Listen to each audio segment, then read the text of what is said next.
Buenos días a todos y bienvenidos a Leer para Viajar. Continuamos con nuestra lectura del libro La isla misteriosa de Julio Verne. Capítulo 3, parte 6.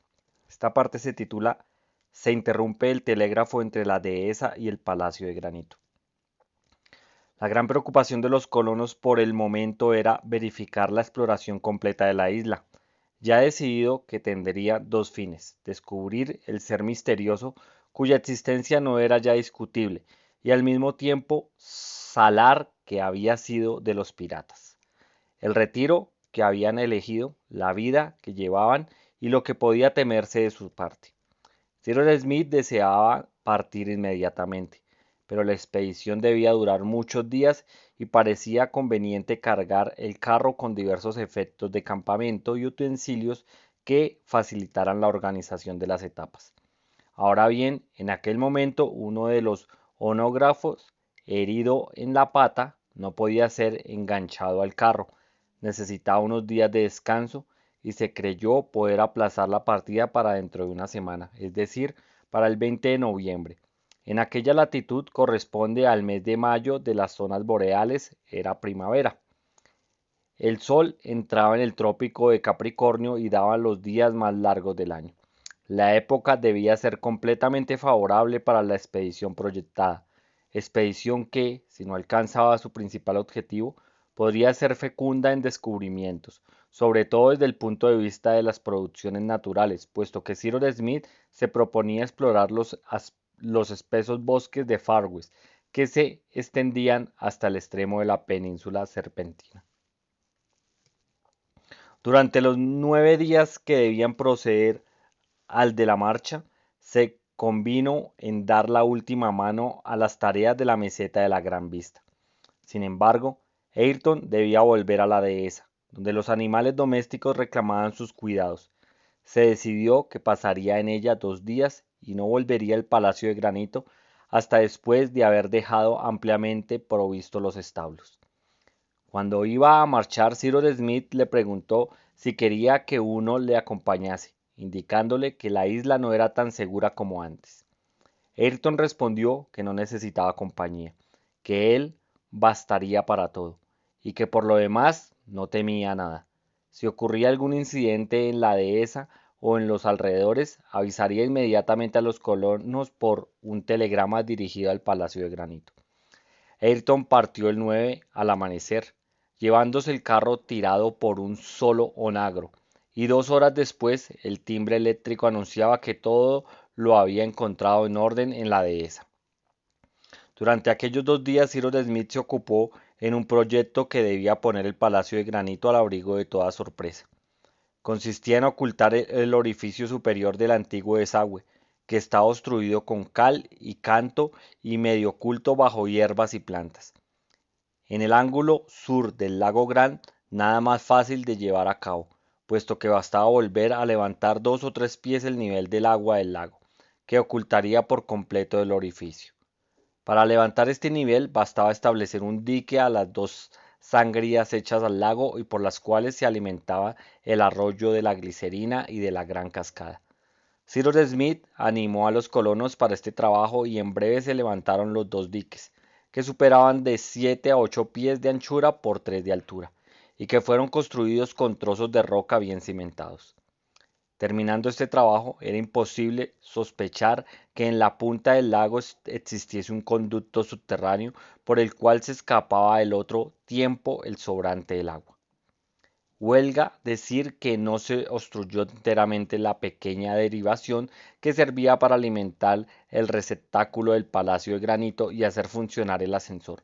Aquel retiro seguro y cómodo podía desafiar toda sorpresa y todo golpe de mano. Las obras quedaron rápidamente realizadas y Pencroff, Hedon, Slade y Helber tuvieron todavía tiempo de hacer una expedición hasta el puerto del globo. El marino deseaba ardientemente saber si la pequeña ensenada, en cuyo fondo estaba anclado el Buenaventura, había sido visitada por los piratas.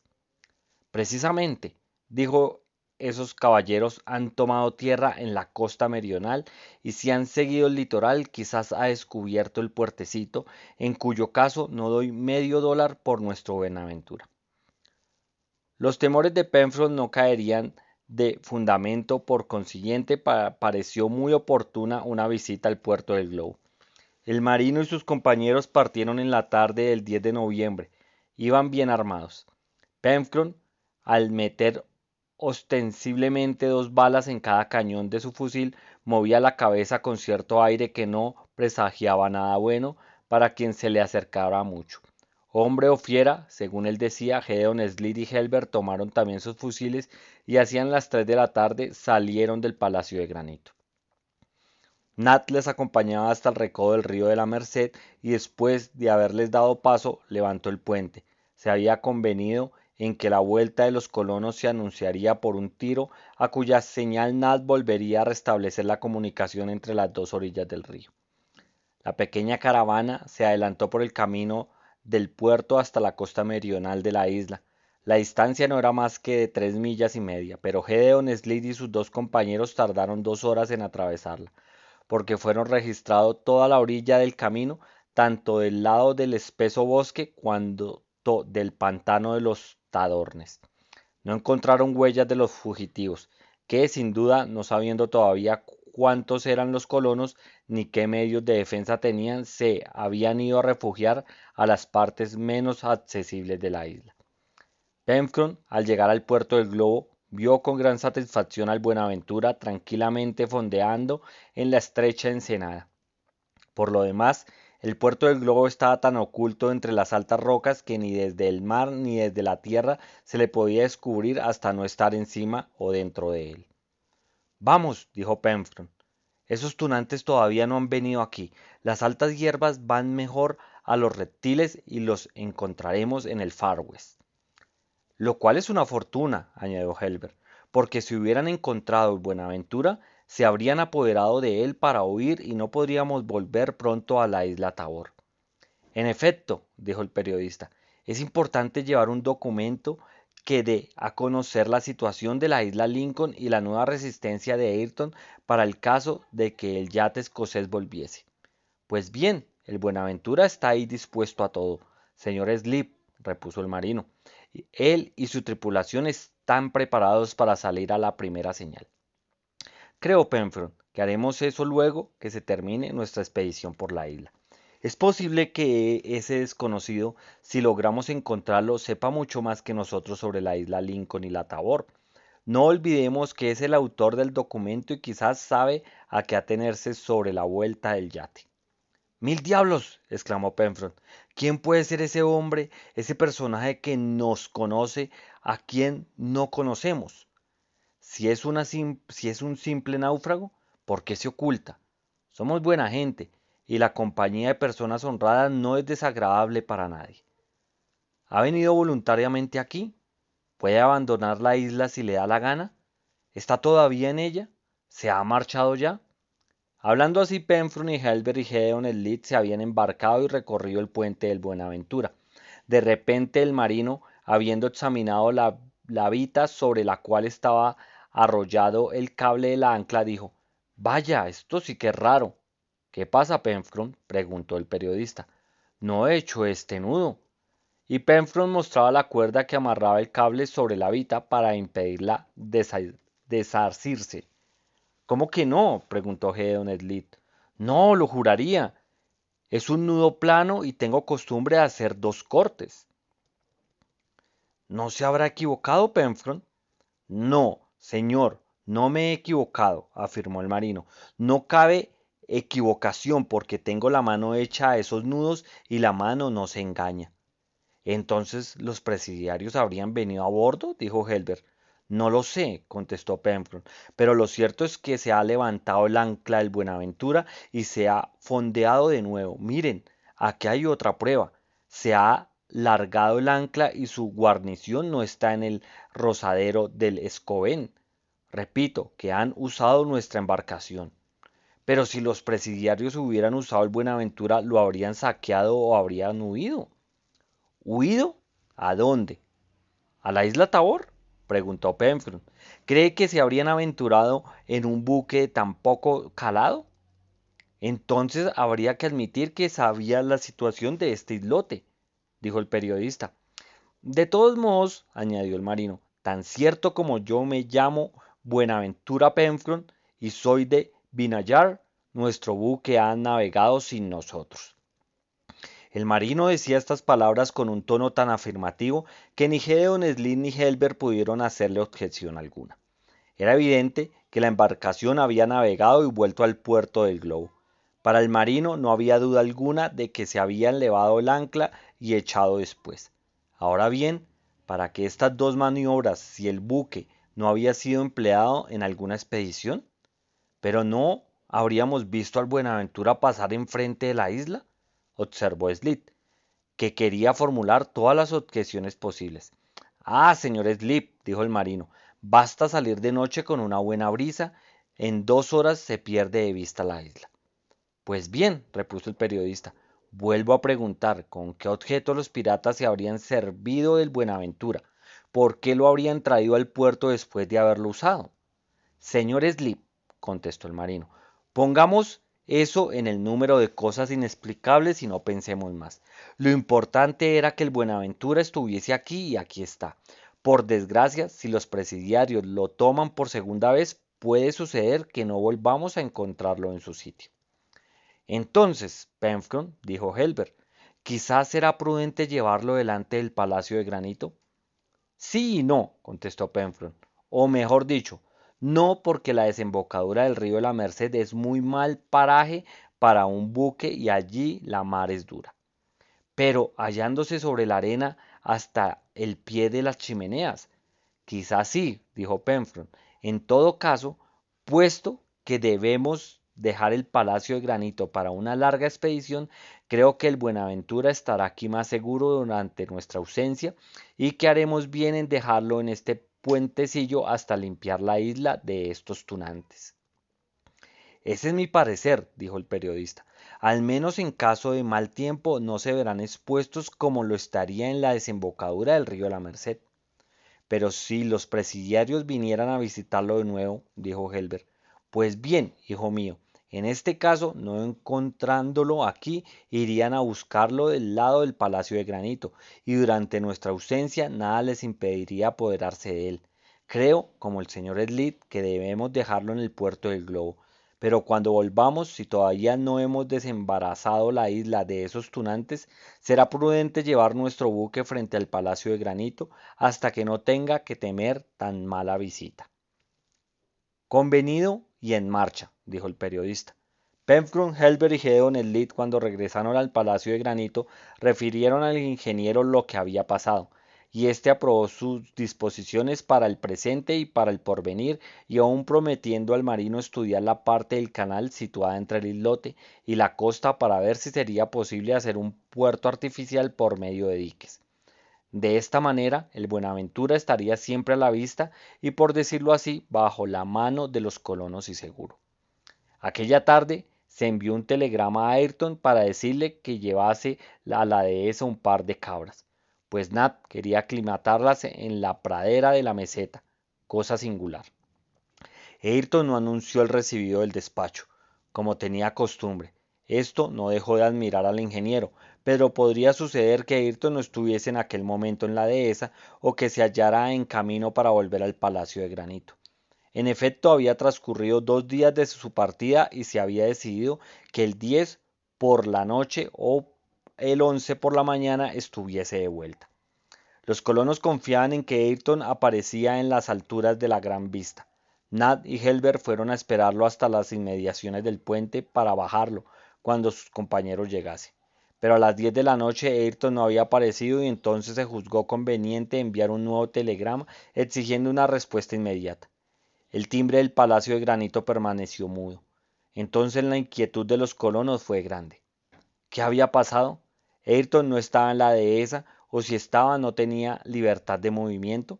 ¿Debía ir los colonos de su busca en aquella noche oscura? Se discutió, unos querían marchar inmediatamente, otros aguardar. Pero, dijo Helber, quizás ha ocurrido algún accidente en el aparato telegráfico y no puede funcionar. Puede ser, dijo el periodista. Esperemos a mañana, añadió Cyril Smith. Es posible que Ayrton no haya recibido nuestro despacho y que nosotros no hayamos recibido el suyo. Aguardaron los colonos y, como es de suponer, no sin cierta ansiedad. Al amanecer del día 11 de noviembre, Cyril Smith lanzaba la corriente eléctrica a través del hilo, pero no se obtuvo respuesta alguna. Volvió a enviar otro despacho y el resultado fue también negativo. En marcha para la dehesa, exclamó. Y bien armados, añadió Penfield. Se decidió inmediatamente que el palacio de granito no quedase solo y que el negro permaneciese en él. Después de haber acompañado a los colonos hasta el arroyo de la glicerina, debía levantar el puente y, oculto detrás de un árbol, aguardaría su vuelta o la de Ayrton. En caso de que los piratas se presentaran y trataran de atravesar el río, procuraría detenerlos a tiros y en último resultado se refugiaría en el Palacio de Granito, donde una vez levantado el ascensor estaría seguro. Cyrus Smith, Gedeon Spilett y Helbert y Penfron debían marchar inmediatamente a la dehesa y si no encontraban a Ayrton registrar los bosques de las cercanías. A las 6 de la mañana el ingeniero y sus tres compañeros habían pasado el arroyo de la glicerina y Nat se ponía en acecho detrás de una ligera eminencia coronada por grandes dragos en la orilla izquierda del arroyo. Los colonos, después de haber dejado la meseta de la Gran Vista, tomaron inmediatamente el camino de la dehesa. Llevaban el fusil al brazo, dispuestos a disparar a la menor demostración hostil. Las dos carabinas y los fusiles iban cargados con bala. A cada lado del camino la arboleda era bastante espesa y podía ocultar a los malhechores, que a causa de sus armas habrían sido verdaderamente temibles. Los colonos marcharon rápidamente y en silencio. Todos los precedía corriendo por el camino o entrando algunas veces en el bosque, pero siempre mudo y no dando señal de nada extraordinario. Y podía contarse que el fiel perro no se dejaría sorprender y ladraría a primera apariencia del peligro. Cyrus Smith y sus compañeros seguían a la vez que el camino la dirección del hilo telegráfico, que unía la dehesa con el Palacio de Granito. Habían andado 1 o 2 millas sin haber observado nada extraño. Los postes se hallaban en buen estado, los aisladores intactos, y el alambre regularmente tendido. Sin embargo, desde aquel punto el ingeniero observó que la tensión del alambre parecía menor. En fin, al llegar al poste número 74, Helbert, que iba adelante, se detuvo gritando: ¡El alambre está roto! Sus compañeros apretaron el paso y llegaron al sitio donde el joven se había detenido. El poste derribado estaba atravesado en el camino. Era evidente que los telegramas del Palacio de Granito no habían podido recibirse en la dehesa, ni los de ésta en el Palacio de Granito. El viento no ha derribado este poste, dijo Penfron.